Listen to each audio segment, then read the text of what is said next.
Gimana nih yang kemarin udah ikut SKD? Kira-kira menurut kalian soalnya gampang atau susah? Nah, teman-teman, meskipun SKD udah lewat, tapi di video ini aku akan tetap kasih kalian materi mengenai TWK.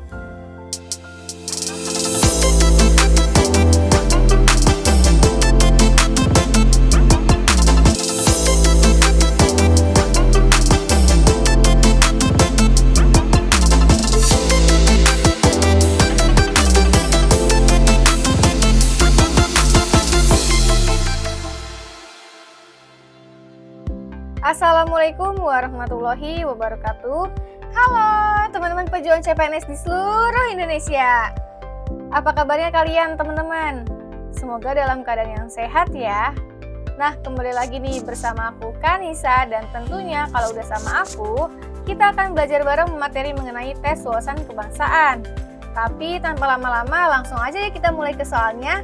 Let's go! Oke teman-teman, kita masuk ke soal pertama ya, materi mengenai nasionalisme. Salah satu cara untuk merekatkan budaya yang tidak bertentangan dengan nasionalisme adalah A. Membentuk ikatan kedaerahan, B. Membentuk komunitas budaya, C. Menjalin pertemanan sedaerah, D. Menyelenggarakan acara pawai kesenian daerah, E. Menjaga budaya dengan sebaik-baiknya. Nah, di sini teman-teman soalnya menanyakan cara untuk merekatkan budaya atau mempererat budaya yang tidak bertentangan dengan nasionalisme. Berarti teman-teman untuk jawab soal ini tentunya kita harus paham dulu nih pertama-tama mengenai konsep nasionalisme itu. Di mana konsep nasionalisme itu pada intinya adalah mementingkan kepentingan bangsa dan negara dibandingkan kepentingan daerah atau kedaerahan. Nah, berarti yang mana nih teman-teman? Yang tidak bertentangan dengan nasionalisme. Di sini kita eliminasi dulu ya jawaban yang berkaitan dengan kedaerahan, karena hal tersebut tidak berkaitan dengan nasionalisme, teman-teman. Berarti opsi yang A salah, kemudian opsi yang C juga salah, tidak mencerminkan nasionalisme, kemudian yang D juga salah ya, teman-teman. Nah, di sini sisa dua opsi jawaban nih, teman-teman. Membentuk komunitas budaya dan menjaga budaya dengan sebaik-baiknya. Kira-kira yang mana nih teman-teman yang dapat merekatkan budaya? Yaitu yang B ya teman-teman, membentuk komunitas budaya nih. Di sini teman-teman dengan membentuk komunitas budaya, maka ini menunjukkan sikap dan juga wujud daripada persatuan nih teman-teman. Dan tentunya ini dapat merekatkan atau mempererat budaya ya. Sedangkan opsi yang E, menjaga budaya dengan sebaik-baiknya, ini tidak ada kaitannya dengan nasionalisme nih teman-teman. Jadi untuk soal ini yang paling tepat itu adalah opsi yang B. Membentuk komunitas budaya adalah salah satu cara untuk merekatkan budaya yang tidak bertentangan dengan nasionalisme. Oke teman-teman, kita masuk ke soal nomor 2, materi mengenai bela negara. Contoh keikutsertaan mahasiswa dalam pelatihan dasar kemiliteran dapat dilakukan melalui kegiatan kecuali A. Latihan kemiliteran, B. Pelatihan keterampilan darurat, C. Pengabdian sosial kepada masyarakat, D. Pendidikan kepemimpinan, E. Tidak menaati peraturan yang ada. Nah, di sini teman-teman, ini ditanyakan mengenai contoh keikutsertaan mahasiswa dalam pelatihan dasar kemiliteran, tapi ada kecualinya nih, berarti yang tidak termasuknya teman-teman. Kita lihat opsi yang A, latihan kemiliteran. Ini tentunya masuk ya, teman-teman udah jelas nih, pelatihan dasar kemiliteran tentunya latihan kemiliteran termasuk ke dalamnya. Kemudian pelatihan keterampilan darurat. Ini juga sama ya, teman-teman termasuk nih. Pengabdian sosial kepada masyarakat juga masuk nih ya, teman-teman ke dalam pelatihan dasar kemiliteran. Pendidikan kepemimpinan juga termasuk ke dalam pelatihan dasar kemiliteran. Berarti yang kecuali adalah yang E ya, sudah jelas nih, teman-teman. Tidak menaati peraturan yang ada. Nah, ini tentunya tidak menggambarkan keikutsertaan mahasiswa di dalam pelatihan dasar kemiliteran atau bahkan tidak menggambarkan keikutsertaan mahasiswa dalam upaya bela negara.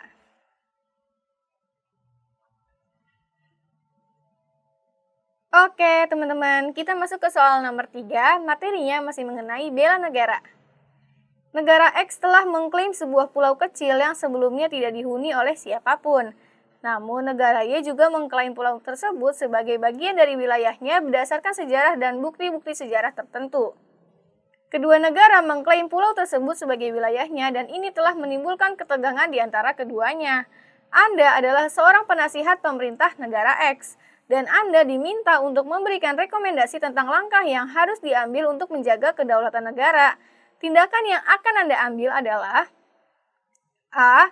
Mengirim pasukan militer untuk menduduki pulau dan mempertahankannya secara militer.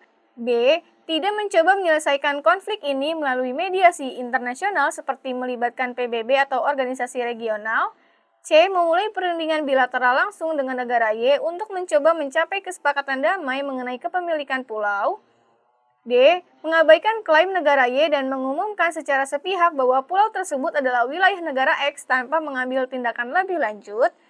E. Tidak meminta persetujuan rakyat dalam hal ini. Nah, teman-teman di sini nih, kita berusaha memposisikan diri sebagai apa nih? Sebagai seorang penasihat pemerintah di suatu negara X, di mana negara kita itu berusaha untuk apa nih? Negara kita mengklaim sebuah pulau kecil dan juga ada negara lain yang mengklaim pulau tersebut juga nih, teman-teman. Apa nih langkah yang semestinya kita lakukan? Kita lihat opsi yang A, mengirim pasukan militer untuk menduduki pulau dan mempertahankannya secara militer. Ini sebenarnya salah ya, teman-teman. Semestinya harus ada pembicaraan dulu nih teman-teman sebelum mengirimkan pasukan militer. Kemudian yang B, tidak mencoba menyelesaikan konflik ini melalui mediasi internasional seperti melibatkan PBB atau organisasi regional. Nah, di sini juga salah ya teman-teman. Semestinya kalau misalkan memang udah ada ketegangan, kita boleh nih melibatkan pihak ketiga nih untuk melakukan mediasi teman-teman.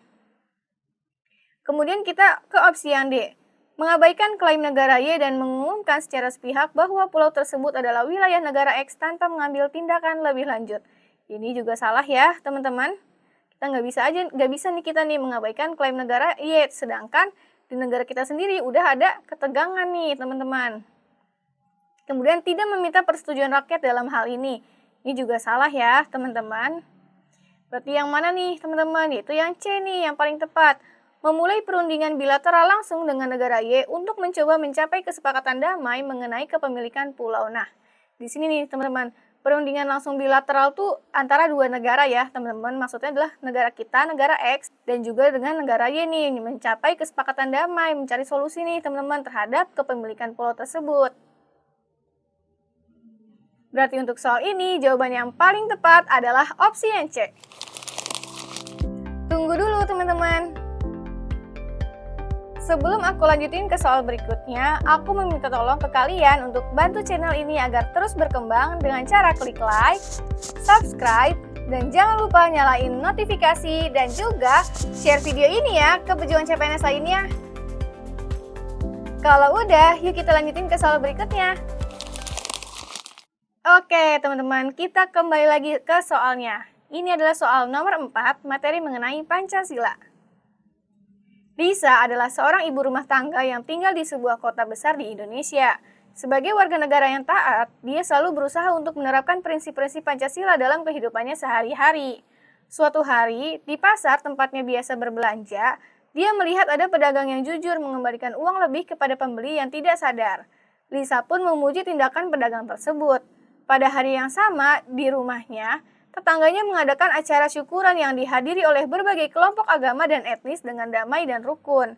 Berdasarkan kisah di atas, prinsip Pancasila apakah yang paling mencolok diterapkan dalam kehidupan sehari-hari mereka? A. Ketuhanan yang Maha Esa. B. Kemanusiaan yang adil dan beradab. C. Persatuan Indonesia. D. Kerakyatan yang dipimpin oleh hikmat kebijaksanaan dalam permusyawaratan perwakilan. Keadilan sosial bagi seluruh rakyat Indonesia. Nah, teman-teman di sini nih, soalnya cukup mengecoh ya, teman-teman. Di sini karena ditanyakannya yang paling mencolok nih, teman-teman, prinsip atau sila Pancasila yang paling mencolok di kehidupan sehari-hari mereka nih, teman-teman. Kita langsung aja cari kata kuncinya, teman-teman, dari soal ini. Nah, teman-teman, di soal ini sebenarnya ada dua prinsip nih, teman-teman, yang tergambar. Yang pertama nih teman-teman, di sini ada pedagang yang jujur mengembalikan uang lebih kepada pembeli. Nah, di sini teman-teman, pertama nih, prinsip pertamanya. Ini mencerminkan apa nih teman-teman? Mencerminkan sila yang kedua ya teman-teman, kemanusiaan yang adil dan beradab. Kemudian, Prinsip yang kedua itu adalah tetangganya mengadakan acara syukuran yang dihadiri oleh berbagai kelompok agama dan etnis dengan damai dan rukun. Nah, ini berarti menggambarkan sila keberapa nih, teman-teman? Itu sila yang pertama ya, ketuhanan yang Maha Esa. Tapi, teman-teman, selain menggambarkan sila pertama, di sini juga menggambarkan sila yang ketiga nih, teman-teman, yaitu Persatuan Indonesia. Karena kenapa nih, teman-teman? Karena di sini menunjukkan adanya kerukunan antar kelompok agama dan etnis dalam acara syukuran ini nih, teman-teman. Jadi kata kuncinya di kata damai dan rukun nih, teman-teman. Jadi yang paling mencoloknya itu adalah prinsip Pancasila sila yang ketiga, Persatuan Indonesia. Oke, teman-teman, kita masuk ke soal terakhir. Soalnya masih berkaitan dengan Pancasila ya.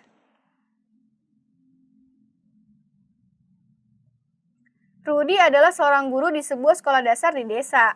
Setiap hari, ia selalu memastikan bahwa siswanya diajarkan tentang pentingnya kerjasama, saling menghormati, serta berbagi dengan yang membutuhkan.